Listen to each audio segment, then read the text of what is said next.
teman-teman, bagaimana kabar kalian hari ini? Senang sekali kita bisa bertemu di ibadah Youth Online pada saat ini. Teman-teman, mari kita siapkan hati kita sebelum kita memulaikan ibadah di saat ini. Mari kita bersaat teduh. Saat teduh dimulai.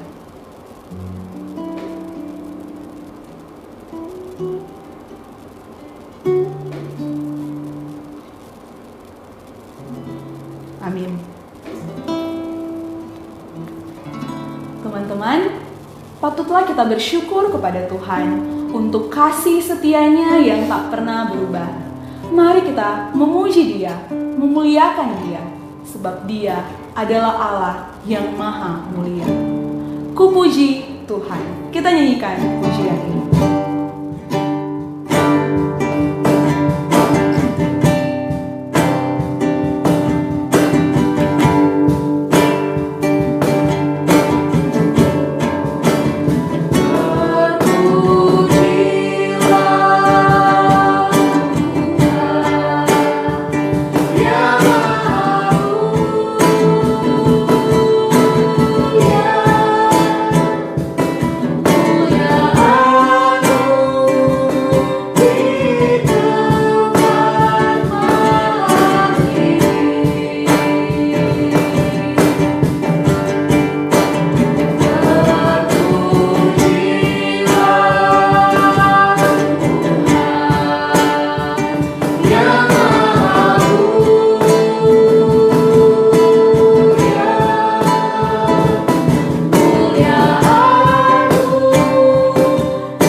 Bapa di surga, kami sungguh bersyukur untuk kasih setiamu yang tak pernah berubah di dalam kehidupan kami.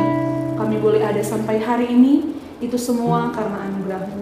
Ya Tuhan, terima kasih untuk kerinduan yang Engkau taruhkan di dalam hati kami, untuk saat ini ada dalam persekutuan beribadah. Berkatilah persekutuan ini Tuhan, berkati jaringan internet, berkati listrik, dan semua alat-alat yang akan kami pakai, agar bisa mendukung jalannya ibadah di saat ini. Kami menyerahkan hati kami dan seluruh kehidupan kami Tuhan ke dalam tangan-Mu. Dalam nama Tuhan Yesus kami berdoa. Amin. Teman-teman yang saya kasihi di dalam Tuhan, hati kita bagaikan tanah gersang yang merindukan air.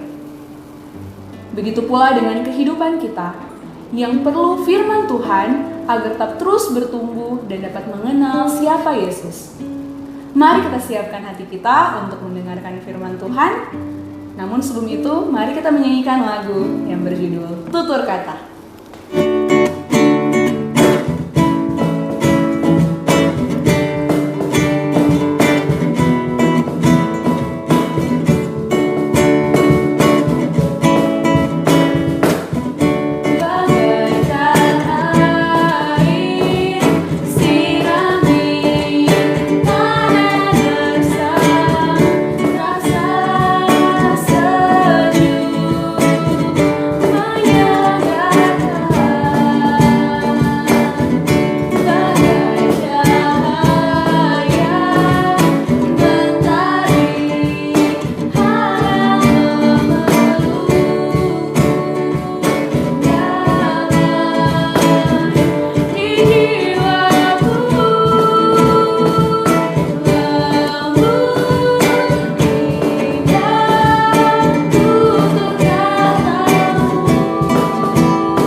Oke, sebelum kita mendengarkan firman Tuhan, mari kita berdoa. Bapa kami dalam kerajaan sorga, kami sungguh bersyukur di waktu yang indah ini Tuhan masih memberikan kami kesempatan untuk kami bersama-sama bersekutu, dan saat ini kami akan bersama-sama belajar merenungkan kebenaran firman Tuhan. Tuhan tolong hamba yang terbatas, sehingga apapun yang hamba sampaikan boleh memberkati kami semua yang mendengarkan. Terima kasih ya Tuhan Yesus, demi Kristus Yesus kami berdoa. Amin. Shalom sobat muda yang dikasihi oleh Tuhan. Hari ini kita akan belajar bersama-sama kebenaran firman Tuhan dengan satu tema, yaitu Everybody is different, toleransi dan intoleransi. Nah, bacaan kita hari ini terdapat dalam 1 Korintus pasal yang ke-8, ayatnya yang ke-1 hingga ayat yang ke-13. Tapi kita akan membaca firman Tuhan kemudian. Nah, sobat muda yang dikasihi oleh Tuhan, di dalam dunia ini kita tidak hidup sendiri. Kita hidup bersama-sama dengan begitu banyak manusia. Di Indonesia sendiri pun, kita semua yang hidup di Indonesia disebut orang Indonesia. Meskipun sama-sama orang Indonesia, kita berasal dari setiap suku latar belakang yang berbeda. Ada yang dari Sumatera, ada yang dari Kalimantan, Jawa, NTT, Sulawesi, Maluku, Papua, dan lain-lainnya. Ada yang keturunan Tionghoa, pribumi, dan lain-lainnya. Nah, di Indonesia sendiri pun sudah menunjukkan keberagaman, apalagi di seluruh dunia. Dunia kita ini majemuk, ya, terdiri dari beragam macam orang. Dan tidak dapat dipungkiri karena dunia kita majemuk, dengan kemajemukan yang ada, timbul berbagai masalah di dalamnya. Ya, salah satu sumber konflik yang rentan muncul di tengah-tengah masyarakat yang beragam adalah perbedaan agama. Nah, sebuah lembaga pernah melakukan survei di tahun 2012 dan menemukan bahwa toleransi orang beragama orang Indonesia, kita yang hidup di Indonesia, tergolong rendah.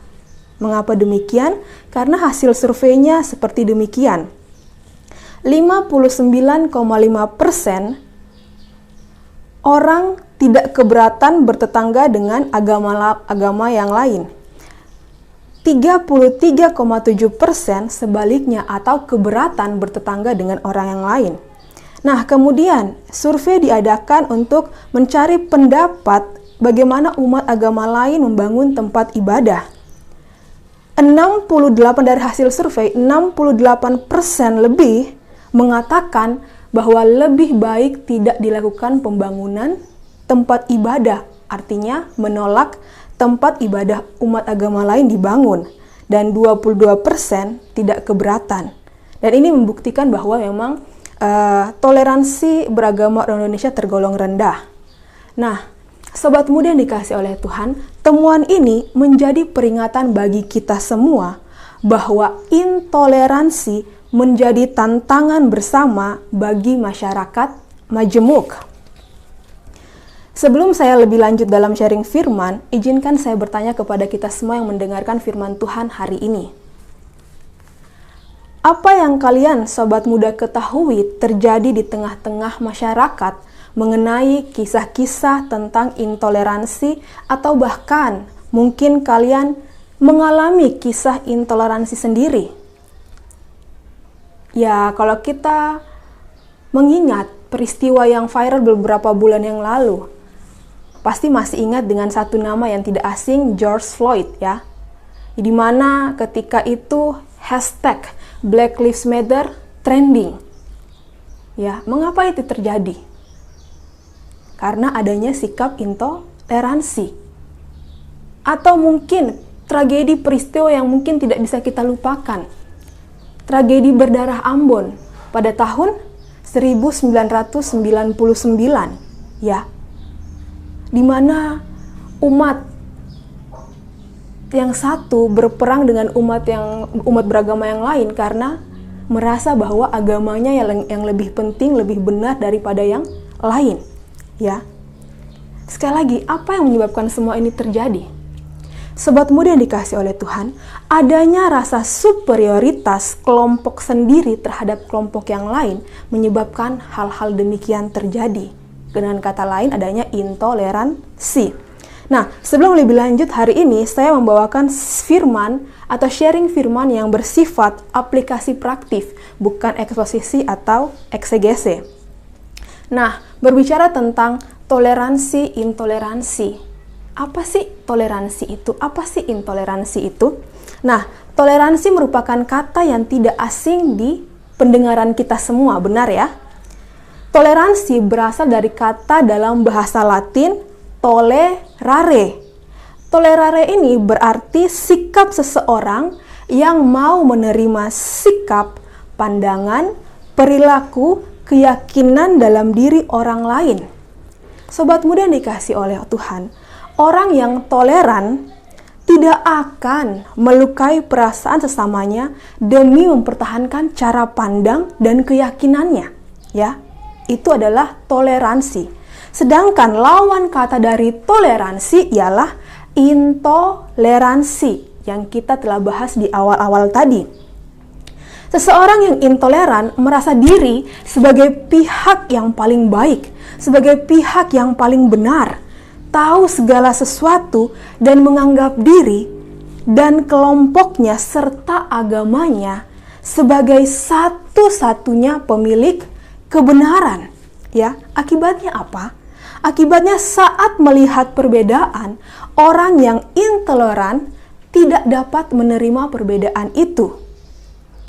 Nah, Sobat Muda yang dikasih oleh Tuhan, intoleransi berakar dari sikap egosentris, di mana dalam egosentrisme itu diri seseorang atau kelompok menjadi pusatnya. Nah, di tengah-tengah kemajemukan, di tengah-tengah keberagaman manusia, sikap ini menimbulkan perpecahan di antara kita karena tidak bisa menerima satu dengan yang lain, ya. Nah, berbicara tentang intoleran, contoh-contoh sederhana saja dari sikap intoleransi adalah yang pertama, mengejek atau memandang rendah keyakinan atau prinsip orang lain, ya. Apalagi contohnya, membeda-bedakan pergaulan dengan sesama atas dasar suku, keyakinan, latar belakang. Saya mau berteman dengan si A karena sama-sama dari Jawa. Saya mau berteman dengan si B karena sama-sama dari Papua, atau seterusnya, ya. Kemudian yang lainnya, membuat orang lain terganggu menjalankan ibadah berdasar keyakinannya. Misalkan, saya memiliki teman yang berbeda agama dengan saya. Kemudian karena saya menganggap bahwa agamanya lebih rendah dibanding agama saya mengatakan kepada dia, sudahlah, nggak usah beribadah, ikut saya aja, seperti itu, dan seterusnya. Nah, ini adalah contoh-contoh sederhana yang bisa kita temukan dari sikap-sikap intoleransi, dan masih banyak contoh-contoh lainnya yang bisa menimbulkan perpecahan di antara kita semua. Nah, kita mau belajar melalui firman Tuhan kita, 1 Korintus 8 ayat 1 hingga ayat 13. Apa sih kata Paulus, apa sih kata firman Tuhan tentang hal ini, ya? Mari kita membaca bersama-sama 1 Korintus 8 ayat 1 hingga ayat yang ke-13. Saya akan membacakannya bagi kita semua. Sobat muda yang dikasih oleh Tuhan, silakan menyimak di dalam Alkitab masing-masing. 1 Korintus 8 ayat 1 hingga ayat yang ke-13, demikian firman Tuhan tentang persembahan berhala. Ayat yang pertama, tentang daging persembahan berhala kita tahu, kita semua mempunyai pengetahuan. Pengetahuan yang demikian membuat orang menjadi sombong, tetapi kasih membangun. Jika ada seorang menyangka bahwa ia mempunyai sesuatu pengetahuan, maka ia belum juga mencapai pengetahuan sebagaimana yang harus dicapainya. Tetapi orang yang mengasihi Allah, ia dikenal oleh Allah. Tentang hal makan daging persembahan berhala kita tahu, tidak ada berhala di dunia dan tidak ada Allah lain daripada Allah yang Esa. Sebab sungguh pun ada apa yang disebut Allah, baik di sorga maupun di bumi, dan memang benar ada banyak Allah dan banyak Tuhan yang demikian. Namun bagi kita hanya ada satu Allah saja, yaitu Bapa, yang daripadanya berasal segala sesuatu dan yang untuk Dia kita hidup, dan satu Tuhan saja, yaitu Yesus Kristus, yang olehnya segala sesuatu telah dijadikan dan yang karena Dia kita hidup. Tetapi bukan semua orang yang mempunyai pengetahuan itu. Ada orang yang karena masih terus terikat pada berhala-berhala, makan daging itu sebagai daging persembahan berhala. Dan oleh karena hati nurani mereka lemah, hati nurani mereka itu dinodai olehnya. Makanan tidak membawa kita lebih dekat kepada Allah. Kita tidak rugi apa-apa kalau tidak kita makan, dan kita tidak untung apa-apa kalau kita makan. Tetapi jagalah supaya kebebasanmu ini jangan menjadi batu sandungan bagi mereka yang lemah. Karena apabila orang melihat engkau yang mempunyai pengetahuan sedang duduk makan di dalam kuil berhala, bukankah orang yang lemah hati nuraninya itu dikuatkan untuk makan daging persembahan berhala? Dengan jalan demikian, orang yang lemah, yaitu saudaramu, yang untuknya Kristus telah mati, menjadi binasa karena pengetahuanmu. Jika engkau secara demikian berdosa terhadap saudara-saudaramu dan melukai hati nurani mereka yang lemah, engkau pada hakikatnya berdosa terhadap Kristus. Karena itu, apabila makanan menjadi batu sandungan bagi saudaraku, aku untuk selama-lamanya tidak akan mau makan daging lagi, supaya aku jangan menjadi batu sandungan bagi saudaraku. Demikian pembacaan firman Tuhan kita pada hari ini. Sobat muda yang dikasih oleh Tuhan, sekali lagi, hidup bersama dengan banyak orang dan perbedaannya bisa mendatangkan kegembiraan ataupun bisa mendatangkan hal sebaliknya. Kegembiraan karena adanya perbedaan dapat terjadi jika dalam masyarakat keberagaman itu diterima dengan baik. Ya. Tetapi penolakan pun dapat terjadi terhadap pihak berbeda bila keberagaman itu tidak diterima dengan baik, ya. Intoleransi yang sudah kita bahas tadi menjadi salah satu penyebab hal itu jadi. Nah, sobat muda yang dikasihi oleh Tuhan, Paulus kepada jemaat Korintus yang beragam, Paulus menasihatkan pentingnya merendahkan hati. Pentingnya merendahkan hati dan menghargai cara pandang orang lain. Ya, kisah dalam 1 Korintus yang kita baca hari ini berbicara tentang hal tersebut. Singkat cerita, sobat muda yang dikasihi oleh Tuhan, di kota Korintus ada perdebatan antar dua kelompok tentang makan daging yang sudah dipersembahkan sebagai korban penyembahan di kuil. Nah, di kota Korintus terdapat kuil-kuil yang melakukan ritual penyembahan berhala dengan menggunakan daging. Daging yang sudah dipersembahkan kepada berhala itu kemudian dijual di pasar. Nah, banyak anggota jemaat Korintus membeli daging itu untuk dikonsumsi. Dari sinilah mulai muncul perdebatan. Ada kelompok yang menganggap makan daging yang sudah dipersembahkan kepada berhala di kuil-kuil itu bukanlah suatu masalah. Apa dasarnya? Dasarnya pada ayat yang keempat, 1 Korintus 8 ayat keempat. Tentang hal makan daging persembahan berhala kita tahu, tidak ada berhala di dunia dan tidak ada Allah lain daripada Allah yang esa. Dasarnya ialah dewa-dewi sesembahan itu tidak ada, sebab yang ada hanyalah Allah yang esa. Oleh sebab itu, mereka tidak perlu takut untuk makan daging. Itu kelompok yang pertama. Kemudian ada kelompok yang kedua, yaitu ada anggota jemaat yang merasa takut makan daging. Mengapa demikian? Karena mereka meyakini bahwa ketika mereka mengonsumsi daging yang sudah dipersembahkan di kuil, itu sama artinya mereka ikut ritual penyembahan di kuil. Dengan kata lain, mereka ikut menyembah berhala-berhala dewa-dewi itu. Nah, akibat dari dua pandangan di atas, kesatuan dalam jemaat terganggu, mulai muncul benih-benih perpecahan.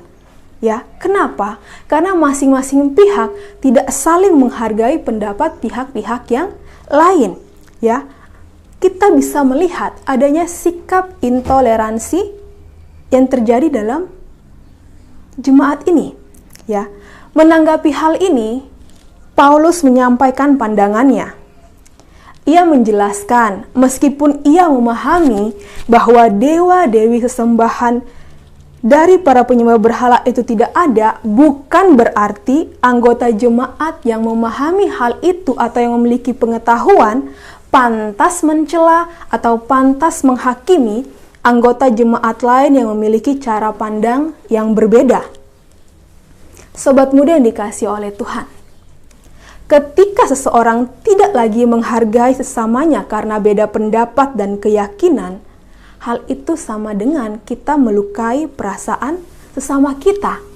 Dengan demikian, hal itu tidak dikehendaki oleh Tuhan.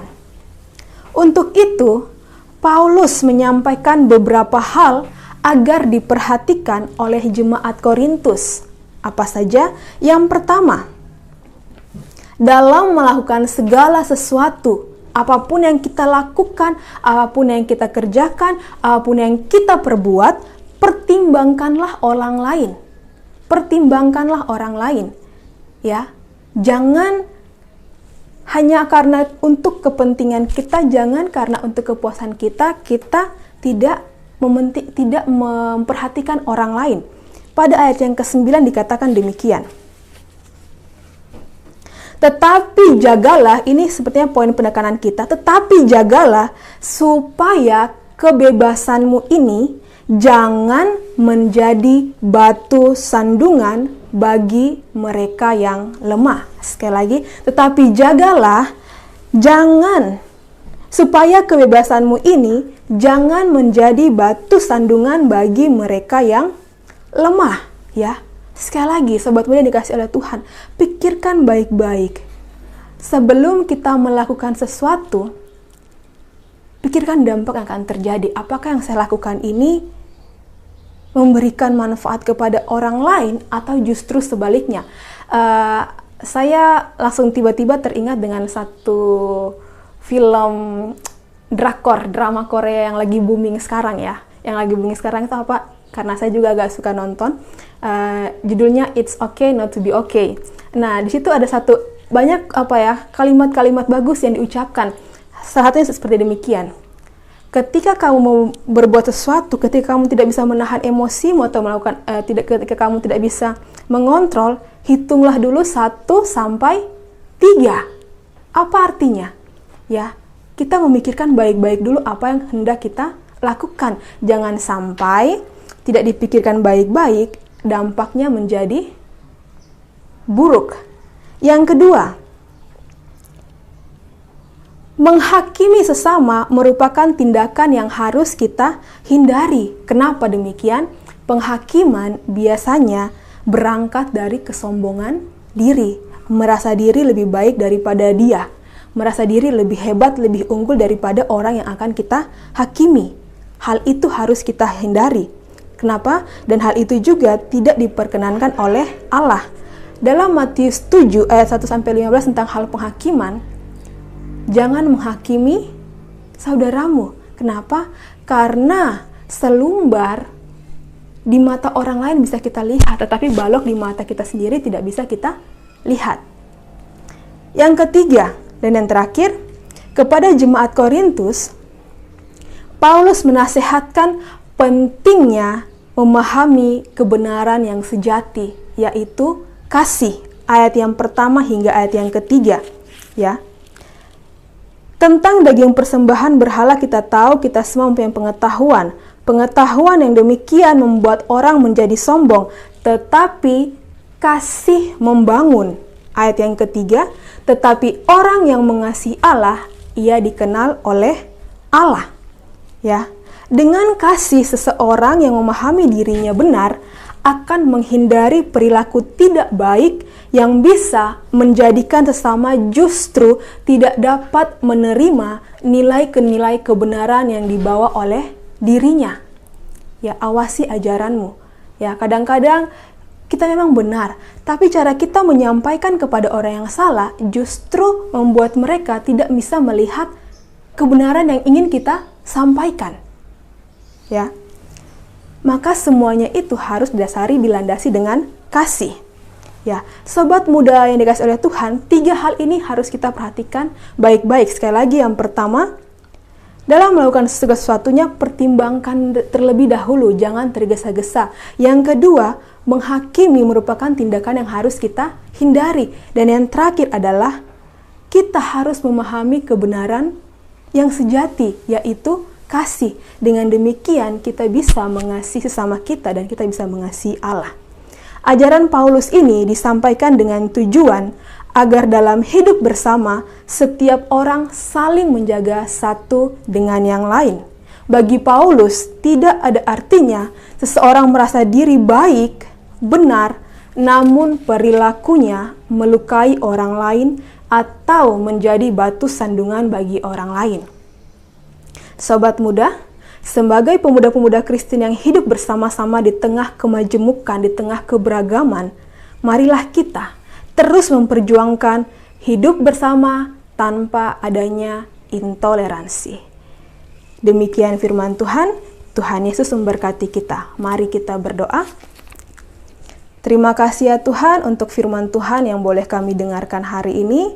Biarlah firman Tuhan yang sudah hamba sampaikan yang terbatas bisa kami mengerti dengan bantuan Roh Kudus dan kami boleh melakukannya dalam kehidupan kami sebagai pemuda-pemuda Kristen di dunia ini. Terima kasih, demi Kristus Yesus kami berdoa. Amin. Teman-teman, kita telah mendengarkan firman Tuhan yang luar biasa. Dan saya percaya kita semua diberkati melalui firman yang telah kita dengarkan. Saat ini kita akan bersama-sama mengucapkan pengakuan iman rasuli. Teman-teman disilakan berdiri. Kita mulai. Aku percaya kepada Allah, Bapa yang Maha Kuasa, Khalik langit dan bumi, dan kepada Yesus Kristus, Anaknya yang tunggal Tuhan kita, yang dikandung dari Roh Kudus, lahir dari anak darah Maria, yang menderita sengsara di bawah pemerintahan Pontius Pilatus, disalibkan, mati dan dikuburkan, turun ke dalam kerajaan maut. Pada hari yang ketiga, bangkit pula dari antara orang mati, naik ke surga, duduk di sebelah kanan Allah, Bapa yang Maha Kuasa, dan dari sana Ia akan datang untuk menghakimi orang yang hidup dan yang mati. Aku percaya kepada Roh Kudus, gereja yang kudus dan am, persekutuan orang kudus, pengampunan dosa, kebangkitan tubuh, dan hidup yang kekal. Amin. Teman-teman, disilakan dulu.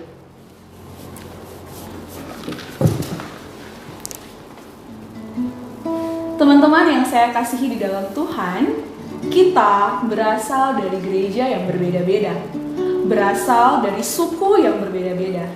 Tapi percayalah, kita adalah satu di dalam Tuhan. Ku tak pandang dari gereja mana. Kita nyanyikan pujian ini sambil memberi persembahan.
Teman-teman yang saya kasihi di dalam Tuhan, Allah menciptakan kita agar kita hidup memuliakan namanya.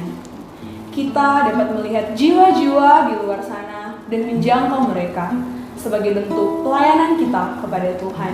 Marilah kita memiliki hati yang mengasihi jiwa-jiwa yang ada di luar sana.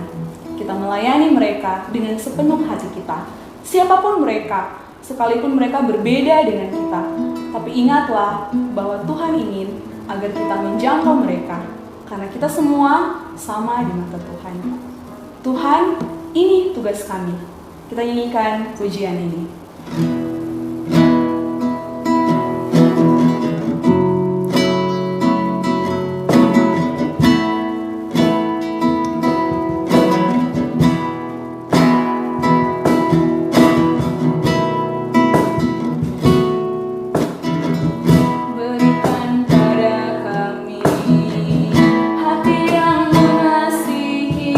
Jiwa-jiwa yang belum mengenal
Teman-teman, demikianlah ibadah kita di hari ini telah selesai.